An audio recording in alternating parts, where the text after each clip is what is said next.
Unajua unaweza kutumia kivuli chako mwenyewe kama njia ya kujitakasa na kuvuta heri maishani. Leo nitakufundisha njia rahisi lakini yenye nguvu ya kiroho. Karibu kwenye channel yangu. Hapa tutazungumzia mbinu za kiroho, kujitambua na kuvuta mafanikio kwa njia chanya. Leo tutaangalia jinsi ya kuombea mchanga wa kivuli chako kwa usalama na nia njema. Kivuli chako kinawakilisha uwepo wako wewe duniani. Ni ishara ya mwili, nafsi na nishati yako ya ndani. Sasa hapa kuna njia mbili ambazo unaweza ukatumia ili kuondosha vile vitu vinavyokuwekea vizuizi kwenye maisha yako na kuvuta baraka. Utachagua wewe kulingana na jinsi ambavyo unajisikia. Kumbuka, njia hii utaifanya kwa kupitia wewe vile unavyoamini ama imani yako inavyokuruhusu. Kwa hiyo unaweza ukaifanya kwa kupitia dini yako, unaweza ukaifanya kwa kupitia mahala popote pale, imani yako popote pale unapoamini. Unaweza ukafanya ibada hii ama unaweza ukafanya dua hii na kweli ikaenda kutakasa na kukuwekea misingi mizuri ambayo wewe unahitaji. Kitu cha kwanza kabisa, hakikisha ibada hii unakwenda nje, sehemu tulivu ambayo utaweza kupata mchanga ambao utaweza kuchota. Sasa tazama kivuli chako kikiwa mbele yako. Baada ya hapo, chota mchanga katikati ya kitovu ama chota mchanga sehemu za siri. Utaangalia wewe ni eneo gani ambalo litakuwa rahisi wewe kuchota mchanga. Ukishachota, nakupa njia mbili. Narudia tena, njia mbili utachagua wewe. Njia ya kwanza, utakapochota ule mchanga unaweza kurudi nao nyumbani. Ukisharudi nao nyumbani, ule mchanga unaweza ukaweka, tafuta tu chungu ama bakuli lolote jipya la udongo, weka huo mchanga, weka pamoja na chumvi ya mawe ndani yake. Anza kufanya ibada kulingana na imani yako wewe. Narudia tena, fanya ibada hii kulingana na imani yako. Muda mzuri wa kufanya ni mida ya saa 9 kukiwa kumetulia, na utafanya manuizi yako kwa muda wa siku 7 kwa mtoto wa kiume na siku 9 kwa mtoto wa kike, kama kweli una dhamira mpaka ndani yako. Na pia unaweza ukajitahidi kufanya na mfungo kidogo. Kama utaweza fanya mfungo ili uweze kujiunganisha na ile nguvu yako ya ndani. Nadhani watu ambao wanajua kuhusiana na mfungo wanajua nini na maanisha. Njia ya pili, unaweza ukaenda katika hilo eneo na ukashika ule mchanga wako ukafanya ibada zako hapo hapo. Ukafanya hapo hapo ukiwa umesimama na umeushikilia mkononi.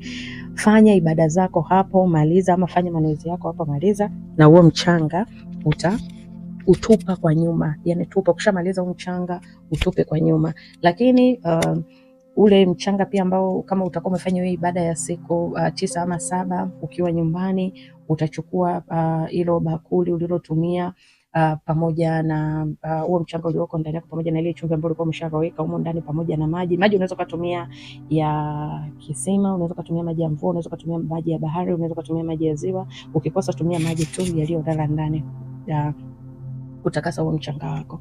Kwa hiyo kwa njia utafanya hivyo. Kwa njia inayozungumza ya pili, utaurusha sio nyuma, utamaliza na utakwenda zako sasa nyumbani. Na usizigezige, sio urudi nyuma, sio ukafanya nini. Hapana, ukishautupa nyuma, wewe songa mbele, nenda zako nyumbani kama kawaida. Haya, kwa wale watu ambao wanasema mimi sijui nitafanyaje ibada, sijui itakuwaje, mimi sielewi chochote, hata imani yangu mimi sijui namna ya kufanya ibada, mimi nakupa sasa ibada ambayo mimi nimekuwa nikitumia mara nyingi na imekuwa ikiniletea matokeo. Kwa hiyo utakuwa unaifanya hii ibada kwa namna hii ambayo unakuelekeza hapa. Kitu cha kwanza kabisa ambacho unatakiwa kufanya, hakikisha unakuwa na utulivu wakati unaanza kufanya hizo zoezi.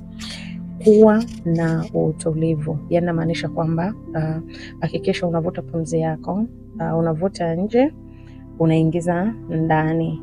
Yani unavuta pumzi nje kwa kutumia pua yako, unaingiza ndani. Hakikisha unaivuta mpaka ndani ya tumbo, unaibana, unaanza kuitoa taratibu, alafu kama mara 1, mara 2, mara 3, alafu unaiachia. Sasa unapumua ile kwa nguvu. Kwa hiyo tena unafanya hivyo hata mara 3, mwili wako utakuwa umerelax, ndio utaanza sasa kufanya hilo zoezi lako la kuombea vile ambavyo wewe unataka. Hii dua iko hivi. Utaanza kwa kusema, ewe nguvu za ulimwengu na muumba wa kila kitu, leo ninasimama mbele ya uhai wangu wa kivuli changu. Kila chembe ya mchanga ninayoishika iwe ishara ya maisha yangu mapya, na kuomba unisafishe ndani na nje, mawazo yangu, njia zangu na moyo wangu.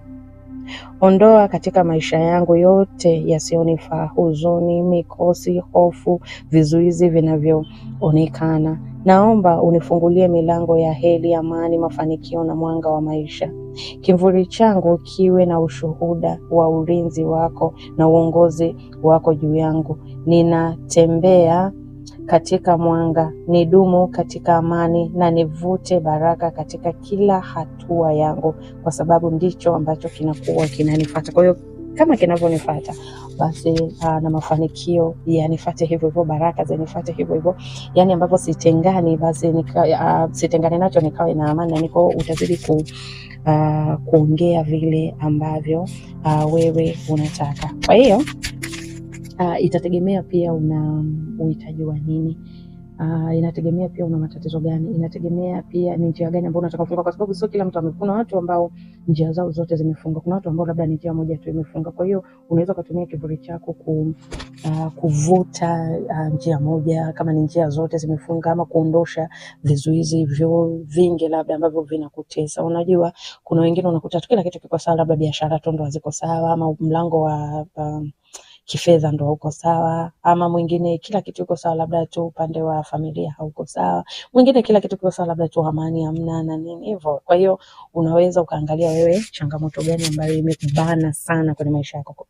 Utakapoitambua basi unaweza kadiri nayo. Kama ni kila kitu basi utafanya kwa mjumuisho wa kila kitu. Kama utakuwa umependezwa na hili darasa, usisahau kubonyeza alama ya neno subscribe, lakini pia kulike, kucomment na kushare kwa wengine ambao unaona kabisa wanatamani wajifunze hili darasa.